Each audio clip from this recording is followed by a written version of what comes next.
Morning, everybody, and thanks so much to Anirudh for having inviting me to his course. It's a pleasure to to meet all of you and also speak in front of the AIOS audience. So I'm going to talk on when to and when not to operate in myopic traction maculopathy. Now, there's a myopic pandemic. You see, of course, that's a little different from what I'm talking, but you see young children now, day in day out, you know, online, and they have varying degrees of myopia. Now, it's not only hereditary, but I think there's a feature of environmental factors, the occupational factors, the COVID and all that, that disrupted the school patterns. The parents are so unhappy. So you see children who are glued to their phones and their screens, so they don't go out. So they have to do outdoor activities. It said there is a scleral shortening, and they also have to, so many of them are on atropine, low dose atropine in less than 10 years. So that's quite a bit of a problem which we are facing in India. So otherwise also I see a lot of myopes in Delhi where I'm placed. So I'm sure it's all over the country, but in Delhi where I've been all through, I've seen a lot of myopics who are high myopes more than 26 millimeters or 6 diopters of myopia. That's what's high myopia. So high myopia is associated with pathological changes. We wrote a review article, full article in IGO in 2018, and so actually it's the article, and it's because I was a little fond of this entity, and I got to see a lot of these cases having posterior segment pathologies, especially myopic traction maculopathies and subsequent even macular holes, myopic macular hole detachment, which we've reported before. And it's that these detachments are primarily because of the macular hole. So you don't have to just look at the periphery in these detachments. Of course, you'll do a nice screening with the indirect, but sometimes the hole in the macula, which is a responsible factor. So you look at the configuration of the, Linkov didn't probably describe this. So you've got to look at the configuration. If it's shallower towards the sides, probably not reaching the sides. Just 2 days back, I booked a case for Tuesday. When I go back, I have to operate. So it's primarily a detachment which is involving the inferior quadrant. It's not in the superior quadrant because of gravity. The macular hole tends to collect the fluid in the posterior pole and gravitate downwards. So it's an inferior detachment, shallower towards the periphery, and it may reach the aura. It's not necessary. It's like everybody says that classical teaching is RRDs, it's got to be the aura. But here, sometimes I've seen myopic, because I've seen a whole lot of them. My personal experience I'm not talking from the book. And I think that's what Anil would like to hear from me. That I saw the detachment, I saw a similar detachment 2 weeks back, which I operated.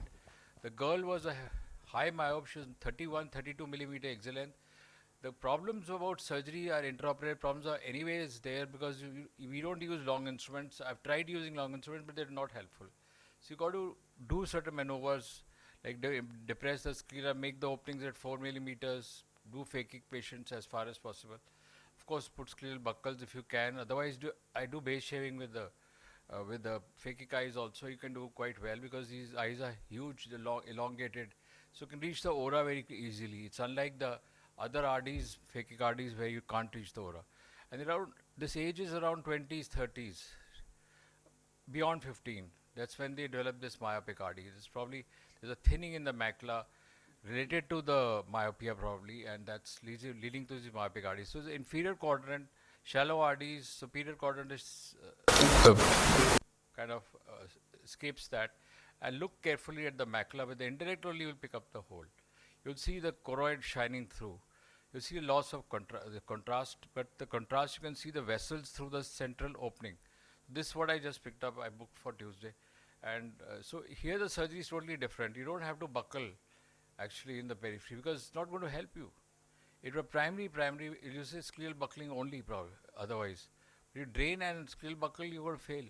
The main etiology is in the macula. So you got to be very careful that you do the,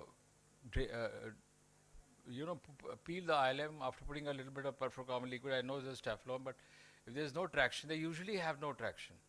It's a very kind of a fresh looking RD. The one which I'm going to operate is about 3 months old because the detachment was not noticed. So they don't develop PVR so much. Probably it's the macula only involved, and there's no hardly any RP there. Because myopes, they don't develop, the RP is all degenerated. So unlike other chronic RDs where you will develop some PVR changes, in myopic RDs I feel there are no PVR changes. So much different, it's a different entity altogether. Inferior RD is different, but these myopic RDs are different. So uh, I'm just talking about this entity, which is very common there. It's not so uncommon. I wouldn't say very common, but very not so uncommon. It's multiple factors, which factorial. It's got vitreous creases. The vitreous is very tightly adherent to these eyes, and somehow pathological vitreous is there. And of course, vitreous is liquefied also, but it's the vitreoretinal interface. You find the vitreous adherent, so you might get a creases. So you have to lift up that part of the vitreous which is adherent to the inner retina. And foveus cases, the taut hyaloid, it's all common. As a ILM is supposed to be very, very rigid, and they have arterioles which are rigid. So all of which play a factor in pulling up the retina internally. And you got a posterior staphyloма also, so they might have an element. So this here you see this picture. I've seen at least three or four since I've left my parent institute, which I've worked for over 35, 40 years, and started my work here across, close by at the Southern Enclave Center. And it's primarily a retina center, so because there's no point doing things like refractive and all, very not interested. So I'm totally not interested in all those things. I'm just interested in seeing good imaging and seeing good pictures, and I take pictures of every patient which I feel interested and kind of, sorry, I'll go on fast. Okay. So this is what something we reported, long back. So we started seeing all of these cases. As soon as this OCT-A came into more importance. So even the Heidelberg gives you very good myopic scans of the OCT, and you can pick up. So Topcon is the other one which I have, the Triton. The Triton and Heidelberg combined, which I have because I got these because of the research, the intuitional. I had the academic interest. So this is a case very interesting. I saw 2 weeks back. Vision was very good, and she was maintaining very good. This lady, and usually often they are ladies, and the predominance of females in MTM. You see the cases and a very atrophic kind of looking internal retina. You might like to operate, but you see the vision. It's 6/9, 6/12, and that's what she was maintaining for the last year or year and a half. So I wouldn't touch this eye. This answers part of what Anirudh asked me, that when would you not like to operate. When I see this case, at each follow-up, I compare the OCT, the morphology, I check the vision, and I see the retina, the outer layers of the retina, inner layers of the retina, and I carefully study it. It's not just see the picture and that's it. So imaging is not ends at just seeing the picture in gross. So you'll look carefully, and then you'll see something. There's a little elevation over there. She said, I got metamorphosis in the left eye. I said, no, your right eye is more affected. You must be the right eye. I kept pestering her, and she got a little upset. I said, no, the right eye is worse. Then I had a look again, and I said, oh, I have missed something. I ran back to the imaging room, which is next door. I told my optom, yeah, please get the octa also done. The octa done, and lo and behold, I saw the neovascular network. I said, oh, that's the reason. So straight away, the plan which changed, don't operate, but inject. So we're clear cut. I've seen 2 cases since those 2 weeks. Similar. So the myopic CMDM can coexist, and also MTMs. This one answer to this query to this, and second is don't operate such cases which are stable with reasonably good vision, because the visual acuity after surgery may be grossly worse than this. So this is one thing which I'd like to pass across as a message. So of course, the traction from detachment you should operate. So there's a rigid arteriole. So also scan. You should go to the imaging machine yourself. Don't depend on the optom. They are very good, but still, as a clinician, I would recommend strongly that when you're looking at imaging, you should go there yourself and check for all these features. And sometimes you'll pick up things which are very, very interesting. And actually, this is what thrills you. That thrill which you get in keeping the pictures. I store all my pictures, all images, all my video, kind of edited videos. I don't like to store unedited videos. Where I feel a video is good, I'll just store that. I don't store every video. So every image also I don't store. See, another picture which I've stored is a kind of a macular hole developing, like lamellar, but probably going through right. This kind of a patient where it's scary, it might go into a detachment, because the pathogenesis is initially it might be outer lamellar or inner lamellar hole, the full thickness hole, finally a detachment. So another patient which is developing a very kind of a defect in the center, and you see there's a lamellar hole. So probably you can watch this patient, but here it's really reaching the the bottom. So the entire hole will then liquefied vitreous is going to seep through and get a detachment. So this is what I've seen in the natural course, my own experience. So this is one of the patients which, of course, you got a detachment. This kind of a, you'll see the irregular hole. It's not a classical round hole. It's a kind of a defect.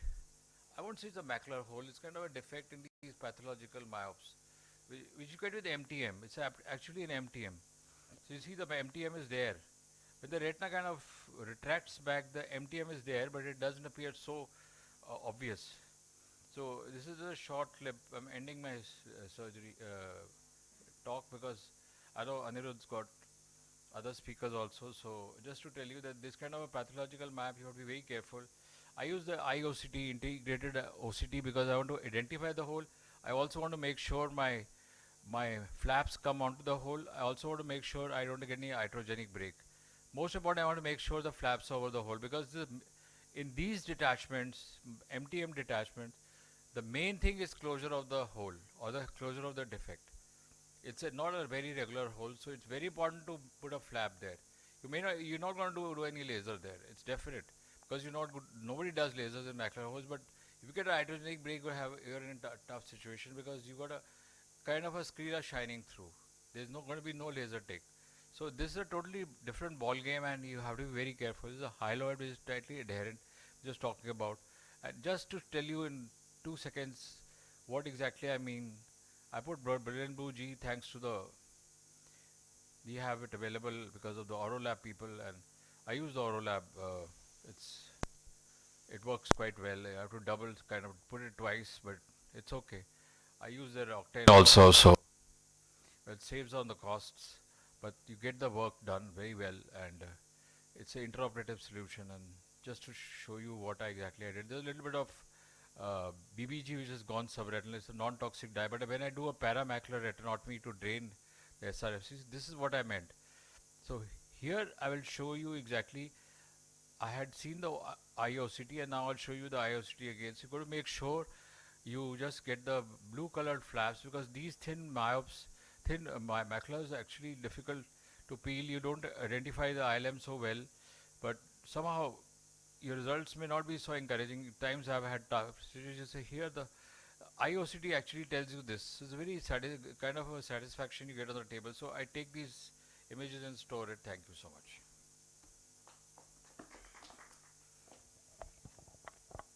Thank you very much, sir. Any questions for sir? Yes, I'll gladly like to answer if there's anything.